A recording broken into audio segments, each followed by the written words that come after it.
सबसे महत्वपूर्ण सवाल है जिसको हम मिलियन डॉलर क्वेश्चन बोलते हैं कि आप जब देश में अपने नेता को खूब सारा पैसा देते हो, मतलब उसके घर चलाने के लिए, उसकी गाड़ी में तेल डलवाने के लिए, उसको सिक्योरिटी देने के लिए, उसके तमाम तरह के खर्चे निकालने के लिए, उसके जहाज़ का खर्चा निकालने के लिए भी, तो उसकी जवाबदेही किसके प्रति होनी चाहिए?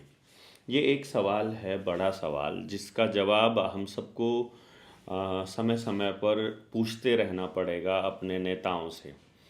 तो अब मैं आप सब लोगों से एक सवाल पूछने की हिमाकत कर रहा हूँ कि आप में से कितने लोगों ने 2014 के बाद से बने हुए नए कानूनों के बारे में जानकारी इकट्ठा की है?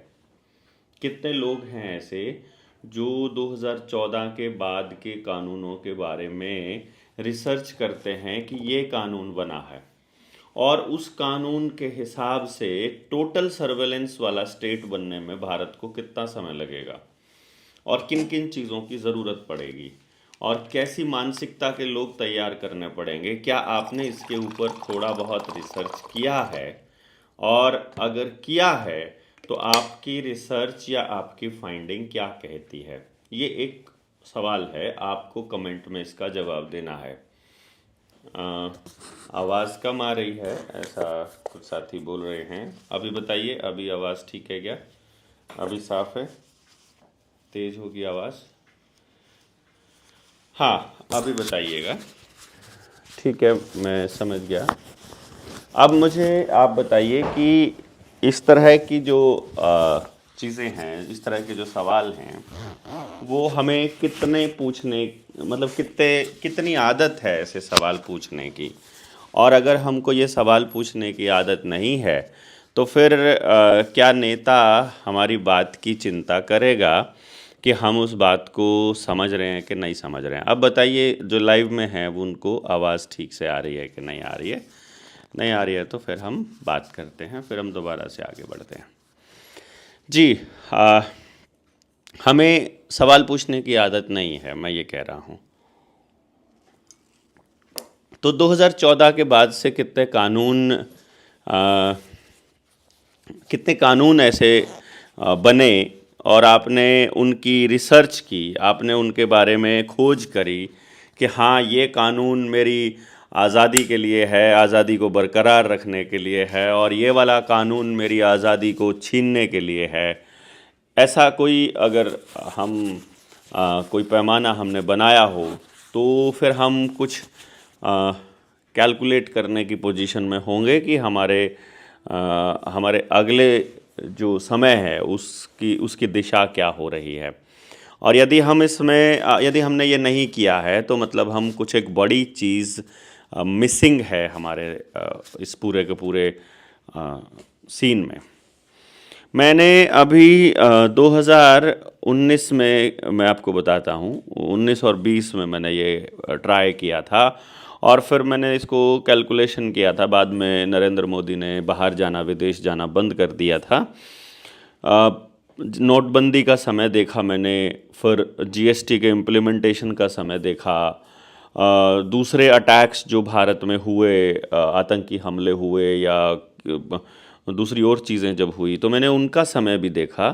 तो मुझे एक बात समझ में आए कि देश को जब भी तकलीफ़ हुई है, कोई भी नई चीज़ आई है या फिर देश में कुछ भी ऐसा हुआ है जो उसके नागरिकों के हितों की मतलब अवहेलना हुई है किसी भी तरह से, उसी वक्त नरेंद्र मोदी विदेश में है, उसी वक्त वो अपनी फ़्लाइट पकड़ के कहीं जा रहा है।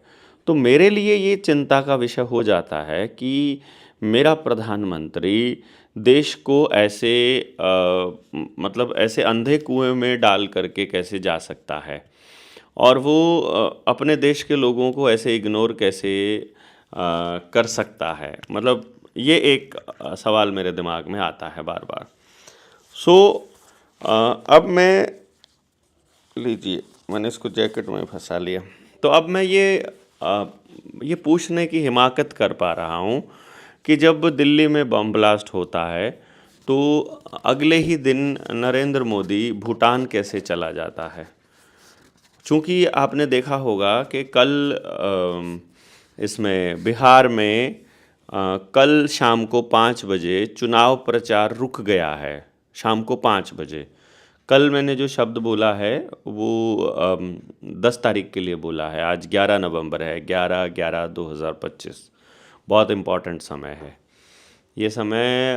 अभी ये समझ लीजिएगा कि हमारे दिमाग के पोर्टल्स खुलने का समय आ गया है और अब हम थोड़ी सी हाई फ्रीक्वेंसी की बातें कहने लगेंगे 23 जनवरी की मीटिंग के बाद, बल्कि इस 24 नवंबर से 1 दिसंबर तक होने वाली मीटिंग में ही हम थोड़ी हाई फ्रीक्वेंसी बातें कहने की कोशिश करेंगे और जो लोग पहले नहीं जुड़े हैं वो भी बात समझ जाएंगे। हमने अभी तक की ऑब्जर्वेशन हमारी ये रही है। तो कल बिहार में जो है चुनाव प्रचार रुक गया है और जैसे ही चुनाव प्रचार रुक गया है उसके कुछ घंटों बाद ही दिल्ली में बॉम्ब ब्लास्ट हो जाता है। अब ये बॉम्ब ब्लास्ट आपकी नज़र में क्या है, मतलब आप इसे क्या समझते हैं? ये इत्तेफाक है या फिर ये कोई पुरानी साजिश है या कोई ये सोची समझी साजिश है, या इसको हम लोग ऐसा मान के चलें कि इसमें सत्ताधारी दल के कोई लोग शामिल हो सकते हैं या विपक्ष शामिल हो सकता है? क्योंकि ये इसको बनाने की कोशिश की जा रही है सांप्रदायिक, इसको हिंदू मुसलमान का रंग दिए जाने का प्रयास किया जा रहा है। आप इसमें कितने सहमत हैं ये आपको बताना पड़ेगा, क्योंकि आपकी पोजीशन हमें क्लियर करेगी कि हमारे साथ कैसे लोग जुड़े हुए हैं। यदि आप लोगों को भी लगता है कि ये एंगल हिंदू मुसलमान का है तो फिर हमें सारे वो आतंकी निकाल के लाने पड़ेंगे जो आरएसएस से जुड़े हुए थे, फिर तो सारा आरएसएस ही आतंकी संगठन हो जाएगा। फिर तो हमें ये ढूंढना पड़ेगा ना कि भाई कितने लोग आरएसएस से जुड़े हुए ऐसे आतंकी निकले हैं अब तक देश के अंदर, जो आईएसआईएस से जुड़े हुए हैं, जिनके तार जो बॉम्ब ब्लास्ट बनाया करते थे, जो देश की सेना की एयरफोर्स की जानकारी पाकिस्तान को दिया करते थे, वो सारे जानकारियां तो फिर आपको ढूंढनी पड़ेंगी, आपको पता चल जाएगा। तो फिर आप आरएसएस को और बीजेपी को आतंकी संगठन घोषित करना पड़ेगा, क्योंकि किसी व्यक्ति को यदि उसके जात या उसके संप्रदाय को देख करके यदि आप उसके अपराध को तय कर रहे हैं और उसकी पूरी कौम को अगर टारगेट कर रहे हैं, तो फिर जितने अपराधी जेलों में हैं या जितने अपराधियों के ऊपर देशद्रोह का मुकदमा है या जितने लोग हैं वो सारे के सारे लोग वो सब के सब कौन होंगे बताइए? फिर तो उनकी जात से या उनके संप्रदाय से उसको टारगेट करना चाहिए ना। कि मान लीजिए कोई एक पर्टिकुलर कास्ट का या एक पर्टिकुलर कॉम का आदमी रेपिस्ट है, तो उसकी पूरी कॉम को रेपिस्ट कहना चालू करना पड़ेगा फिर तो, अगर हम इस तरह से काम करेंगे तो। अदरवाइज वो आरडीएक्स कहाँ से आया? अगर पुलवामा में आए आरडीएक्स की जांच तरीके से हो जाती, अगर हम लोग तरीके से ये पूछ लेते कि भाई 300 किलो आरडीएक्स आया है इस देश में और किसी दूसरे जगह से आया है, अगर पाकिस्तान से ही आया है, हम ये मान लें कि आतंकी घटनाएं पाकिस्तान कर रहा है, तो वो 300 किलो आरडीएक्स कैसे आया? मतलब सवाल तो यही है ना कि वो आरडीएक्स आया कैसे। उसका सवाल का जवाब अभी तक भी गृह मंत्री नहीं दे पाए थे और इसीलिए फिर ये यहाँ पर आ गया। 2356 या पता नहीं कितना, लगभग 3000 किलो के करीब आरडीएक्स अब फरीदाबाद में मिल गया। तो अब क्योंकि पुलवामा की जांच अच्छे से नहीं हुई, पहलगाम की जांच नहीं हुई। अब जैसे पहलगाम की बात बताते हैं हम आपको। पहलगाम में 11 इनपुट ऐसे मिले थे, इनके जो एजेंसियां हैं, खुफिया एजेंसियां हैं, उनकी तरफ से 11 इनपुट थे कि अटैक होने वाला है। अगर 11 इनपुट भी ये कह रहे हैं और उसके बाद भी आप प्रोएक्टिव होकर काम नहीं कर रहे हो, तो फिर इसका मतलब है आपने वो अटैक होने दिया। और पुलवामा में भी ये पूरा खुफिया एजेंसियों का मतलब एक अंदेशा था कि अटैक हो सकता है कॉन्वॉय के ऊपर, इसलिए इनको एयर ट्रैफिक से भेजा जाए, जहाज़ से भेजा जाए, और उनके लिए जहाज़ का इंतज़ाम नहीं किया गया, जो बॉर्डर सिक्योरिटी फोर्स है और जो सीआरपीएफ की टुकड़ियाँ थी उनके लिए। तो वहाँ पर भी इसका मतलब अटैक होने दिया गया और इतनी सुरक्षा के बीच वो गाड़ियाँ गई। अब फरीदाबाद में मतलब पकड़ा गया है RDX और सांप्रदायिक रंग देने की कोशिश कर रहे हैं सरकार के बैठे हुए लोगों के समर्थन में बैठे सोशल मीडिया के लोग और मीडिया। और साथ के साथ बिहार के चुनाव के बाद जो है वो रैली आप कोई कर नहीं सकते थे, नई अनाउंसमेंट कोई कर नहीं सकते थे, नया आप मीडिया में आ नहीं सकते थे, तो आप भूटान में जाकर के मीडिया में आ रहे हैं, यानी भूटान से लाइव चल रहे हो। जो दिखता है वो बिकता है। ह्यूमन साइकोलॉजी के साथ खेलने की कोशिश चल रही है। तो ऐसा लगेगा लोगों को कि आखिरी दिन में जो दिखाई दिया उसी को वोट करना है। 2019 के चुनाव पुलवामा के नाम पर लड़े गए थे, बाद में एक बिहार रेजिमेंट पिछले चुनाव में 2020 के चुनाव में बिहार के कुछ जवानों को मरवाया गया था। 20 जवानों को, 20-22 जवान थे शायद, उसकी तरफ आप नज़र दौड़ाइए। और अब दिल्ली के अंदर ये अटैक, मैं ये सब इत्तेफाक नहीं मानता हूँ। आप लोग मानते होंगे, आई डोंट केयर। और आप लोग इसके ऊपर मुझे कुछ क्या कहते हैं, आई डोंट केयर। और ऑब्वियसली ये किसी संगठन की मानने की बात नहीं है। हम जनता सरकार मोर्चा से जुड़े हैं। जनता सरकार मोर्चा के सब लोग ऐसा नहीं मानते हैं। हम कोई प्रेस कॉन्फ्रेंस करके लोगों को नहीं कह रहे हैं, ये मेरे व्यक्तिगत विचार हैं। तो और इनकी जिम्मेदारी मैं व्यक्तिगत तौर पर लूँगा। और जिसको इन विचारों में यकीन है वो बताएगा कि हाँ, हमें आपकी बात ठीक लगती है, कि आप जो कह रहे हैं वो ठीक है। ये लोग जो हैं ये वाकई में इस तरह के लोग हैं जो ये ऐसा काम को अंजाम दे सकते हैं। और यदि वो नहीं दे सकते हैं तो फिर क्या कहें। और फिर बीजेपी से जुड़े लोगों के पास बम मिले हैं पहले। भैया आप देखिए, देश में आतंकी घटनाएं कब होती थी? जब बीजेपी RSS सत्ता में नहीं थी। और अब कब हो रही हैं? जब बीजेपी और RSS सत्ता से जाने वाले हैं, जब लोगों का भरोसा इनसे उठ गया है और जब ये अब इनको बाहर बेदखल करने की तैयारी चल रही है और जब पूरा एंटी बीजेपी वेव पूरे देश में चल रही है, अब दोबारा से अटैक चालू हो गए हैं। तो क्या आपको डराना चाहते हैं? और फिर फरीदाबाद में मिले RDX के बाद, दिल्ली में अटैक होने के बाद, जब आप चेकिंग आपके शहर में हो रही है, आप देखिए पूरा शहर जाम कर दिया है इन्होंने। आप कौन से शहर से हैं और क्या आपके शहर में, दिल्ली के आसपास के NCR या दूसरे जगह पर क्या चेकिंग चल रही है? और चल रही है तो किस तरह से चल रही है? क्या उसमें कुछ पुलिस वाले बदतमीजी भी कर रहे हैं? क्या चालान भी कर रहे हैं? क्या वो मतलब इस तरह की घटनाओं को, मतलब पूरे शहर में अगर जाम लग जाएगा तो चप्पे चप्पे पर प्रत्येक व्यक्ति उस जाम्स को खुलवाने की बात नहीं करेगा, बल्कि उससे ये कहेगा अच्छा कर रही है, जो पुलिस है वो बहुत अच्छा कर रही है और हमारी सुरक्षा के लिए कर रही है। आपकी सर्वेलेंस को, यानी CCTV कैमरा लगाने की हिमाकत कितने सारे संगठन कर चुके हैं कि चप्पे चप्पे पर CCTV कैमरा लगाइए। अब इसी से अंदाज़ा आप लगा सकते हैं कि चप्पे चप्पे पर CCTV कैमरा लगाने का पर्पस क्या हो सकता है। और वो तो हम आपको बता ही रहे हैं ना। और जॉर्ज ऑरवेल की किताब 1984 आपको पढ़नी पड़ेगी फिर इसके लिए, फिर आपको पता चलेगा। एक ये कोई बीजेपी समर्थन में कहता है थोड़े दिन में आपसे विश्वास उठ जाएगा। अच्छी बात है भाई, जितना जल्दी उठे उतना बढ़िया है। हम पर से तो जितना जल्दी विश्वास उठे उतना अच्छा है। विश्वास आपको अपने ऊपर होना चाहिए कि आप सही का साथ दे रहे हो क्या। विश्वास आपको मतलब मेरा जो प्राइमरी काम है वो आपके भरोसे को जगाना है, ना कि अपने प्रति कोई फॉलोअरशिप को इकट्ठा करना। इसमें कोई दो राय नहीं है कि ये जो पर्पज़ है हमारा वो आपके भरोसे को ही दोबारा से कायम करना है। तो अभी जो बात हो रही थी, आपके शहर में अगर जाम लग रहा है तो उस जाम को लोग स्वीकार कर लेंगे। इससे बेटर क्या होना चाहिए मैं आपको बताऊं। अगर सरकारी प्रोपेगेंडा को आप फेल करना चाहते हैं या इनके इस मिशन को फेल करना चाहते हैं, तो ऐसी किसी घटना पे के बाद जब ये चेकिंग करने लगते हैं तब आप अपना आना जाना स्थगित कर दीजिए।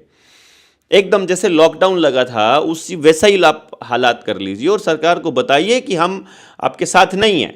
सड़कों पे उतरने की बजाय सड़कों पे उतरना बंद करना पड़ेगा।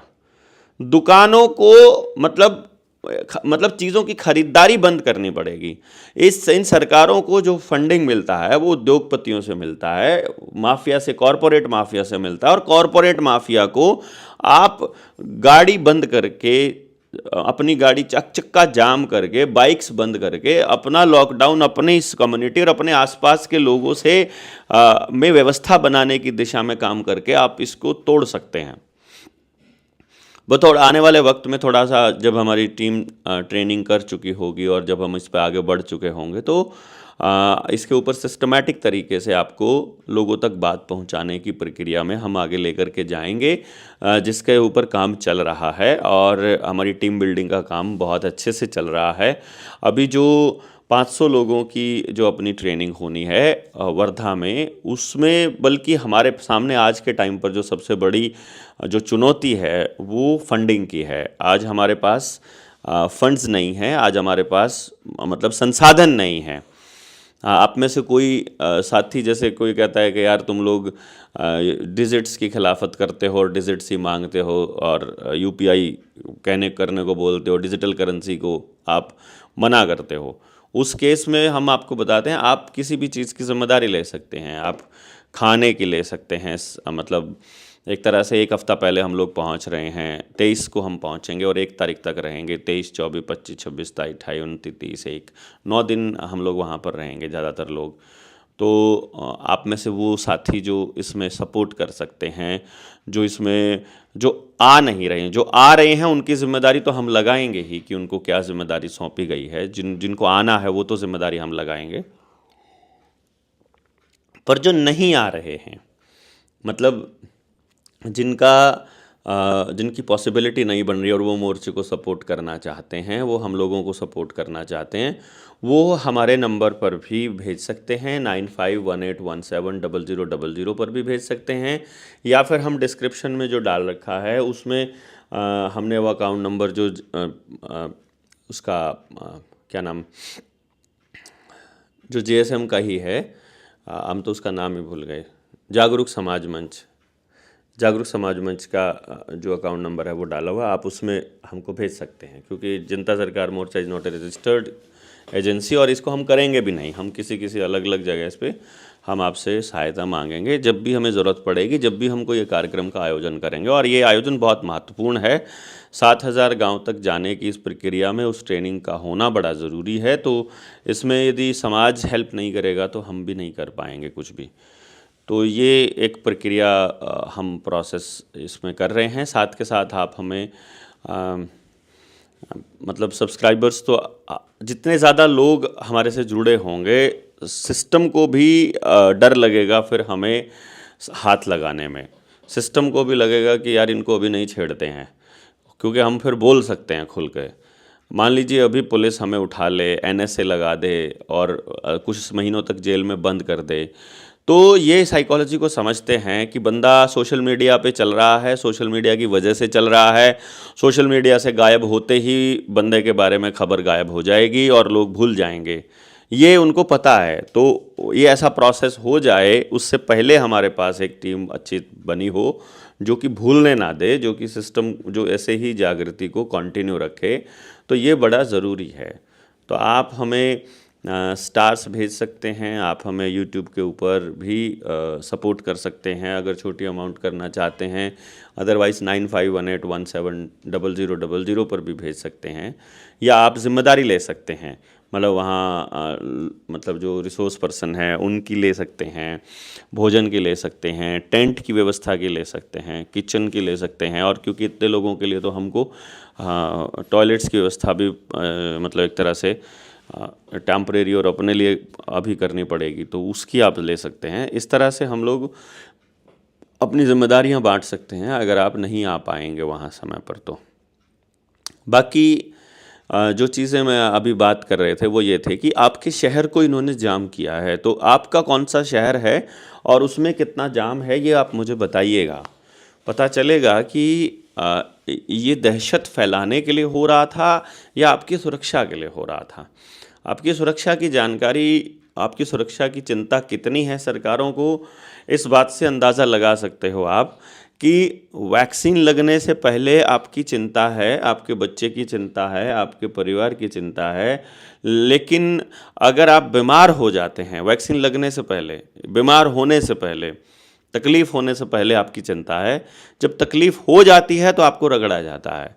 आपके पास अगर मतलब पैसे नहीं हैं तो आपको अपना ज़मीन बेचना पड़े या ज़मीर, कोई फ़र्क नहीं पड़ता है, सरकारों को कोई फ़र्क नहीं पड़ता। वो ये कह रही हैं कि भैया आपको ये सब करना पड़ेगा, आपको इलाज करवाना पड़ेगा, तो बेशक अपनी ज़मीन बेच कर करवाओ। इस लेवल तक भी सिस्टम है। तो अब आप बता दीजिएगा कि आपको क्या लगता है, क्या सरकारें आपके फेवर के लिए काम कर रही हैं या आपके लिए काम कर रही हैं? अगर ऐसा है तो ज़रूर कमेंट बॉक्स में बताइए। फिर आप बताइए कि और एक और शेयर आपको करना पड़ेगा, दूसरे लोगों तक पहुंचाना पड़ेगा। फिर आप ये बताइए कि आप जो ये कर रहे हैं, मतलब इसमें आप लड़ने के लिए तैयार हैं या आप सरेंडर करने का मन बना चुके हैं? सरकार के सामने सरेंडर करना है या परमात्मा के सामने करना है? यदि आप इस चीज़ों को समझेंगे और दूसरे लोगों तक पहुंचाएंगे, शेयर करेंगे मैक्सिमम, तो मुझे लगता है कि इनको लगेगा कि बहुत से लोग हैं जो तुम्हारी बातों को, तुम्हारे षड्यंत्रों को समझते हैं और वो they are not going to fall into this, आपके इस चक्रव्यूह में नहीं फंसने वाले हैं। और आपको ये बताना पड़ेगा रेगुलरली कि आपको, कि आप नहीं फंसा सकते हो हमको, आप हमें नहीं बहका सकते हो, बहकना भी नहीं है, मैं समझता हूँ। तो आप सारे लोग इसमें कमेंट में लिखिएगा और सभी लोगों को, जिनको भी आपके मतलब अपने बारे में मतलब कोई डाउट है हमारे बारे में या अपने बारे में या सरकारों के बारे में, तो ज़रूर लिखिएगा। साथ ही साथ करण का नंबर मैं दे रहा हूँ 999199 99919 11784 99 919 11784। इस नंबर पर उन सब साथियों तक मैसेज पहुंचाना है जो भी साथी अपनी टीम 500 में शामिल होना चाह रहा है। जिन्होंने एजुकेशन की ट्रेनिंग की हुई है वो भी इसमें आ सकते हैं, जिन्होंने अपनी टीम 200 में थे वो भी, और जो लेवल 1 की ट्रेनिंग कर चुके हैं वो भी, जो मोर्चे से जुड़ना चाह रहे हैं और उनको उनका मैसेज आप करण के पास भेजेंगे तो वो आपको बता देगा कि आप सब लोग कौन कौन उसमें आ सकते हैं। तो आप सारे साथी ये ज़रूर